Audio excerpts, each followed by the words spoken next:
Del gesto traumático a la coraza traumática.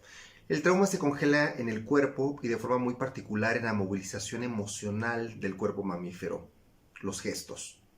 Resulta interesante que la etimología de emoción esté compuesta por y moción, que sería algo así como movimiento hacia afuera.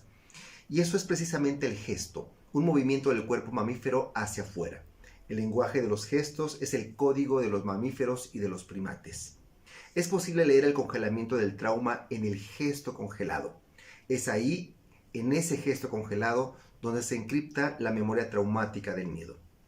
El gesto no solo expresa la emoción, la energía que se moviliza desde el interior de las entrañas hacia la periferia del cuerpo, sino que el gesto establece un vínculo social entre la realidad y el cuerpo. El gesto es intersubjetivo, porque se enmarca en una danza dialógica entre los cuerpos. Los gestos se convierten en códigos mamíferos inconscientes que expresan intenciones, necesidades y finalmente deseos. La psicoterapia corporal postraumática trabaja con los gestos del cuerpo mamífero, estableciendo un diálogo entre un yo mamífero terapéutico y un yo mamífero herido. Este diálogo se vehiculiza a través del vínculo terapéutico que busca reparar y rehabilitar la naturaleza primal del paciente para disponer de sus propios recursos mamíferos en la sanación del trauma. El gran reto de la psicoterapia corporal postraumática consiste en trabajar con el gesto en tanto unidad de análisis e intervención clínica. Una clínica del gesto nos proporciona las pautas vinculares bloqueadas en el cuerpo mamífero traumatizado, la comprensión del gesto y de la gestualidad, esto es, de los movimientos expresivos que surgen desde dentro del cuerpo, nos permiten identificar aquellos patrones gestuales donde se encuentran encriptadas las memorias traumáticas. La etimología de la palabra gesto resulta muy reveladora. Esta palabra proviene del latín gestus, que significa actitud o movimiento del cuerpo, que a su vez deriva de genere, que significa llevar o conducir. Por ejemplo, gestación, gestión, gesticular pertenecen a la misma familia.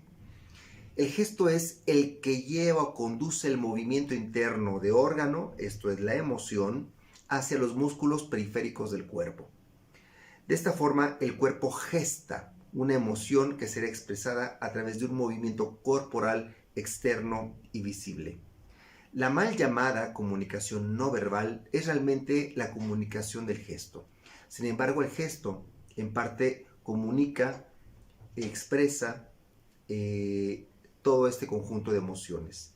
Esta expresión se lleva a cabo a través de una transducción de los movimientos viscerales a respuestas gestuales neuromusculares. Esta transducción será fundamental para comprender la psicología del cuerpo. El gesto es un mediador entre el medio ambiente y el cerebro visceral. Así como el cerebro visceral transduce los movimientos internos en gestos neuromusculares para ser expresados, de igual forma los gestos transducen la información ambiental en impulsos eléctricos que llegan al cerebro visceral. La memoria traumática se aloja en el cerebro visceral, congelándose en un patrón gestual de desconexión caracterizado por la soledad, la parálisis y la impotencia frente a esta amenaza vital. El gesto congelado postraumático da cuenta de ese proceso de transducción entre el medio ambiente amenazante y la respuesta de parálisis del cerebro visceral.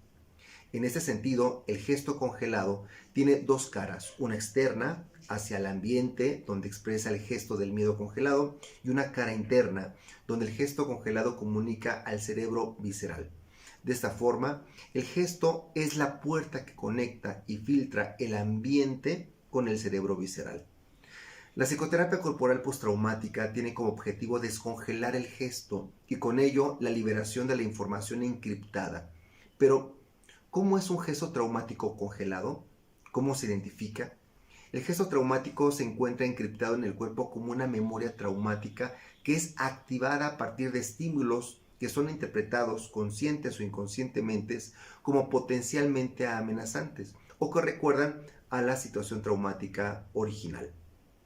El gesto congelado pueden ser movimientos estereotipados con poca movilidad, donde el cuerpo se encierra o se encoge o se esconde, activando respuestas viscerales que generan malestar intestinal. También son micromovimientos automáticos, apenas perceptibles en el rostro. Sin embargo, más allá de las unidades cinéticas del cuerpo, podemos hablar de un patrón gestual del trauma. Stanley Keleman ha descrito estos patrones como patrones de alteración somática. Aunque propone 4 patrones, el rígido, el denso, el hinchado y el colapsado, hemos identificado en el patrón colapsado exactamente esto que venimos trabajando, que es el gesto congelado. El gesto congelado postraumático es un patrón de gesto colapsado. Este colapso expresa el momento de declive de las defensas psicosomáticas que se vieron sobrepasadas por la amenaza vital. En la curva del estrés del fisiólogo Hans Selye, el colapso del organismo se colapsa después de un proceso de sostenimiento prolongado del estrés, sobreviniendo la enfermedad. El trauma supone un camino más rápido que no necesita el sostenimiento del estrés para poderse colapsar, sino sobrepasar abrumadoramente las defensas psíquicas y somáticas, que es lo que sucede cuando la persona se encuentra sola, impotente y finalmente paralizada. El colapso supone un proceso abrupto de desorganización de la estructura y sus defensas somatopsíquicas. Esta desorganización pone en crisis el mundo y el sistema del individuo. Esta desorganización puede tener por lo menos 2 destinos. El primero tiene que ver con la inmediata reorganización a través del apoyo social que permite restablecer la conexión de seguridad en aquello que muchos llaman resiliencia. El segundo destino traza un curso de progresivo deterioro, logrando levantar algunas defensas endebles que permitan una funcionalidad superficial. A este proceso se le conoce como estrés pantostático. En este destino, el colapso se instala como una nueva organización endeble dentro del sujeto. Ya sea en la resiliencia o en el estrés pantostático de la organización colapsada, la memoria traumática del gesto colapsado quedará encriptada en el cuerpo, permaneciendo de forma latente para emerger en momentos donde se reexperimente la soledad, la impotencia o la parálisis. La evitación, la reexperimentación y la activación nerviosa postraumática tienden a activarse en ciertos momentos o se integran como parte de ciertos rasgos caracteriales, formándose un carácter postraumático colapsado. En este sentido, el gesto colapsado se integra como una coraza endeble frente a la memoria traumática proyectada como un agente externo amenazante.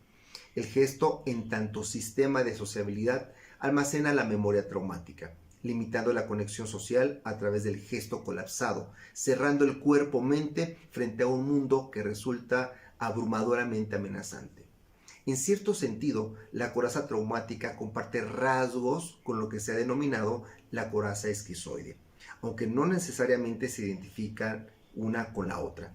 La coraza traumática es secundaria con respecto a las corazas primarias, aunque esto no descarta la presencia de una coraza traumática primaria, por ejemplo, alrededor del nacimiento. En todo caso, sería muy similar a la coraza esquizoide. En el caso de la coraza traumática, esta se instaura como un nuevo orden caracteromuscular, independientemente de la coraza primaria, de defensa contra las amenazas externas, pero posteriormente se integra como una coraza contra las propias pulsiones amenazantes, por ejemplo, las de excitabilidad o el impulso de agresión. En muchos aspectos, lo externo y lo interno se pueden confundir. Hasta cierto punto, los límites de ese yo piel no se encuentran bien delimitados, generando una permeabilidad que permite el tránsito de las amenazas externas e internas. El gesto colapsado, desde la perspectiva de la coraza traumática, viene a ser el vehículo que lleva la información del cerebro visceral a la periferia del cuerpo para cerrarlo, imponiendo un nuevo orden caracteromuscular caracterizado por la soledad, la impotencia y la parálisis. El gesto coraza consumirá mucha energía biológica, liberando en la mitocondria celular una gran cantidad de adenosín trifosfato o ATP, para mantener la tensión generalizada del cuerpo, mientras debilita las células y el tejido profundo de la fascia. En la parte superficial del gesto coraza se presenta una tensión rígida, mientras que en lo profundo de la coraza se experimenta la fatiga y el debilitamiento.